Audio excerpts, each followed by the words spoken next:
Tout ça, obéissez à votre Père qui est les jours. Ainsi, tu obtiendras les jours meilleurs. On ne fait qu'obéir à la recommandation de Simon Kangani qui a voulu que nous fassions cette année une année exceptionnelle. Bonjour et nos remerciements à nos frères qui nous soutiennent. Et maman Sophia, qui est toujours à côté de nous pour nous soutenir, papa Dilou, papa Issa, et notre réalisateur en termes informatiques, papa Mampago, Martin Mampago, papa ça. À tous nos frères qui nous soutiennent. À papa Eti, de temps en temps, elle vient pour les filmages et les autres, les collaborateurs, et direct, tel qui, de la presse et partout dans le monde. Voilà la première vision que nous avons sur la présentation du livre, la généralité, l'introduction sur les thèmes que nous avons choisi pour vous parler aujourd'hui, qui sont son œuvre est Dieu. Nous vous remercions. Ainsi, nous remercions également au conseiller direct de Simon Kimbangu Kangani et à notre Père Simon Kimbangu Kangani, que Simon Kimbangu règne, parce qu'il s'agit de lui. Il doit régner parmi nous, les dieux tout-puissants. Ça, c'est le slogan des Cap à Centre d'hiver. Que Simon Kimbangu règne, les dieux tout-puissants. Que Simon Kimbangu règne, les dieux tout-puissants. Que Simon Kimbangu règne, les dieux tout-puissants. À la fin, on dit à la troisième. Que Simon Kimbangu Kangani règne, les dieux tout-puissants. Nous avons les épreuves pour les dire. C'est ainsi qu'on se réjouit de les faire. On se revoit à la prochaine séance. On est ravis. Merci à vous tous. Classe inférieure. Elle était constituée par ce qu'on appelle les prophètes. C'est ainsi qu'on vous dit, qu'est-ce que Dieu il a fait pour récupérer cet être? Quel procédé qu'il va s'engager? Nous avons vu la première classe, la classe inférieure, seuls deux. Des prophètes qui ont venu pour ramener, pour enseigner l'homme, lui ramener à la raison. Mais nous savons les conséquences qu'ils ont subies. Et c'est bien écrit. Jésus-Christ, quand il dit que je voudrais bien sauver Jérusalem, quand il profère sur Jérusalem, pour ce moment, toi qui tues tous les envoyés, et ça, Jésus dit que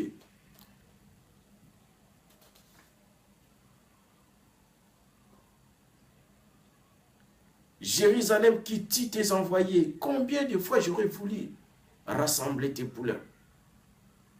Il poursuit. Tu seras dépouillé. Ça, c'est dans Matthieu 24, 15, 22.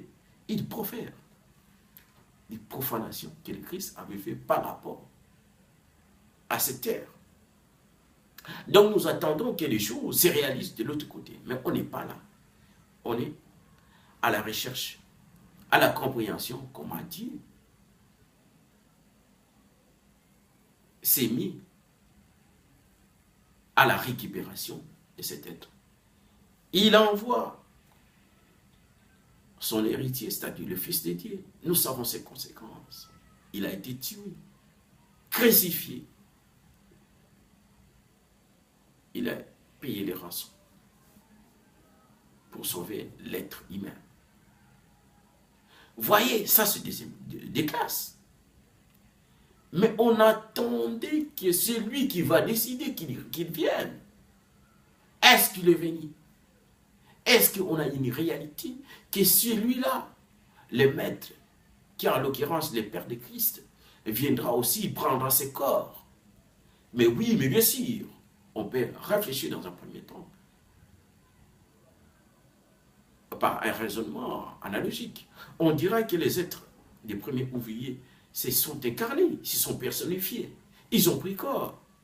Ils sont venus par une procédure biologique. On l'a bien dit ici dans ces livres.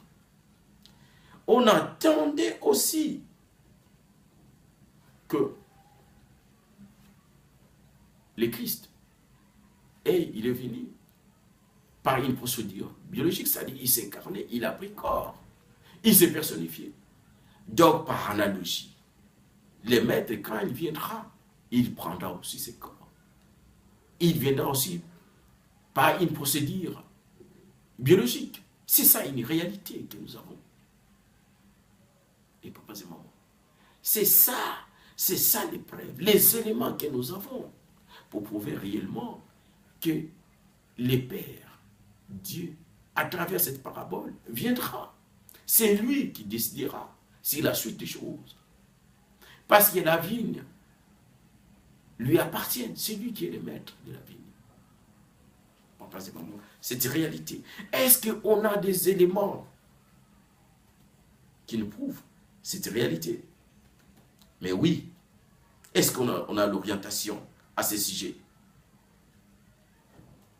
Papa et maman. Mais oui, c'est une réalité. Quand on dit dans la page 23, Christ est mieux placé pour orienter le monde. Christ, il est venu pour annoncer les changements en termes géographiques, bouger des grandes lignes référant à la mutation de la cité jadis appelée siège de Dieu, Jérusalem, dont nous pouvons bien remarquer par ce qui se passe au Moyen-Orient. Donc, en termes d'orientation, on a voulu que c'est lui qui est mieux placé. Donc, entre la première classe et la deuxième classe, c'est lui qui est mieux placé pour nous orienter.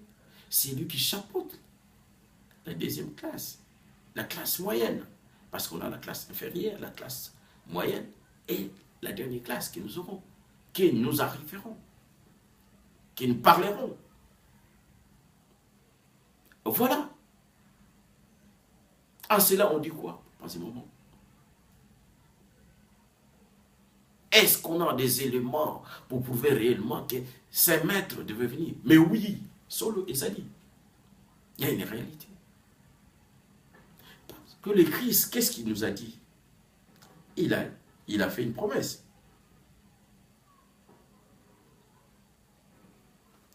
Hein? Christ a fait une promesse. À travers ces promesses, dans Jean, au chapitre 16, chapitre 14, verset 16.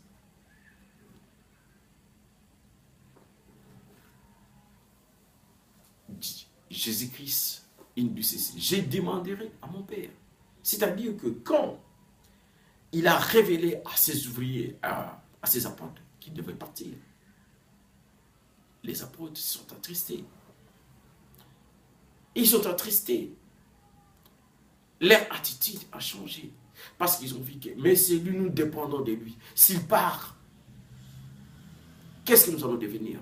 C'est ainsi que Jésus les a consolés. Par les orientations qu'il a eues de son Père.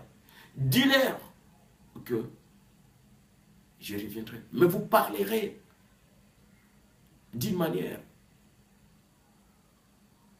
codée.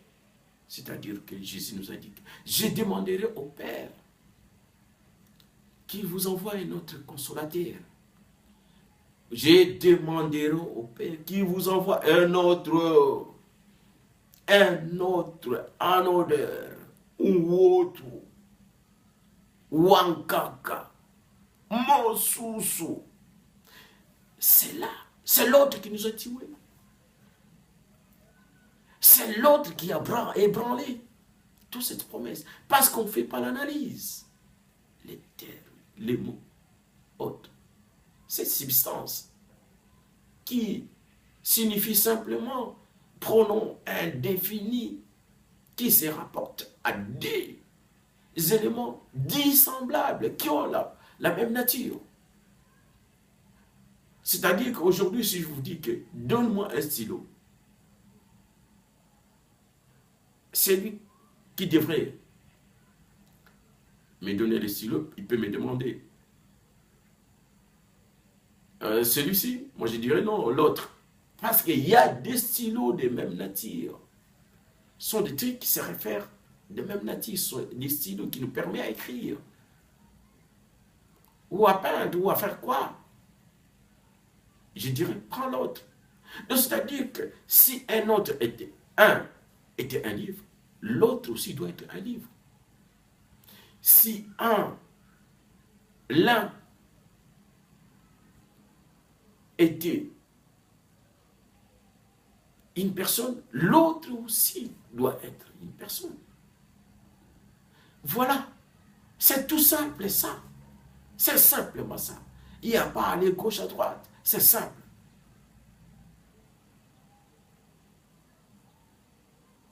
Mais c'est quoi? Là, on parle maintenant des problématiques liées à cette promesse.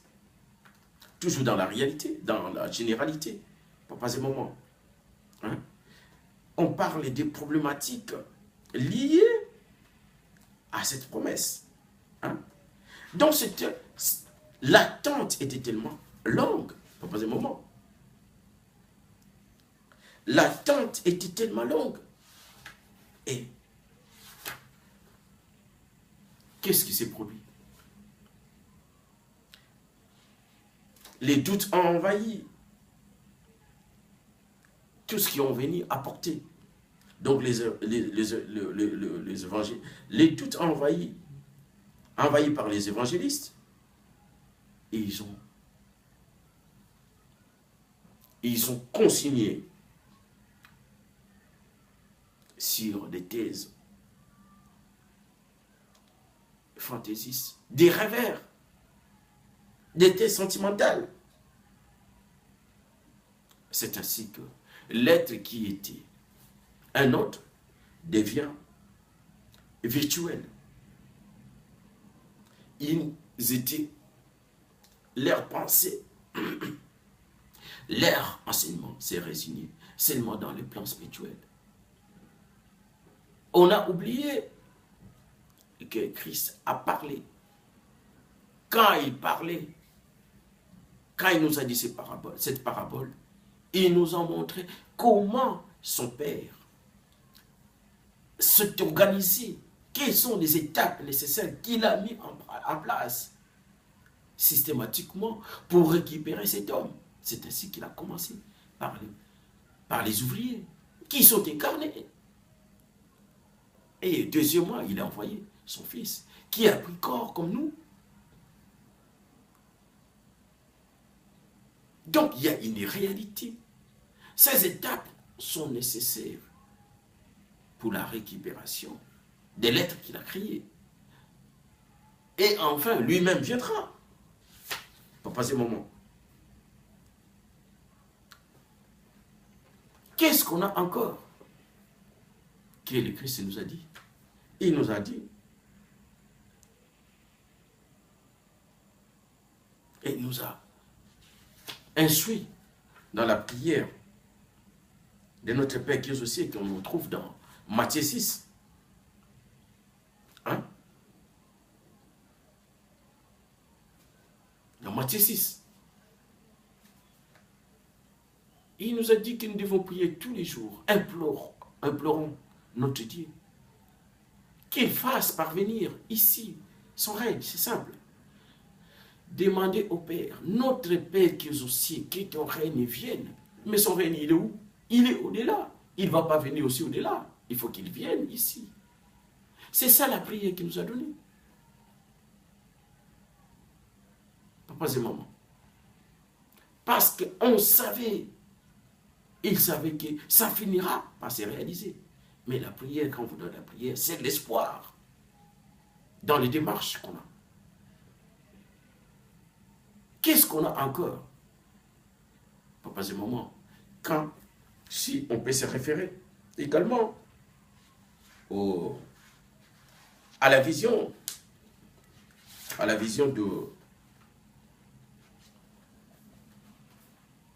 de Jean dans l'Apocalypse 21. Également,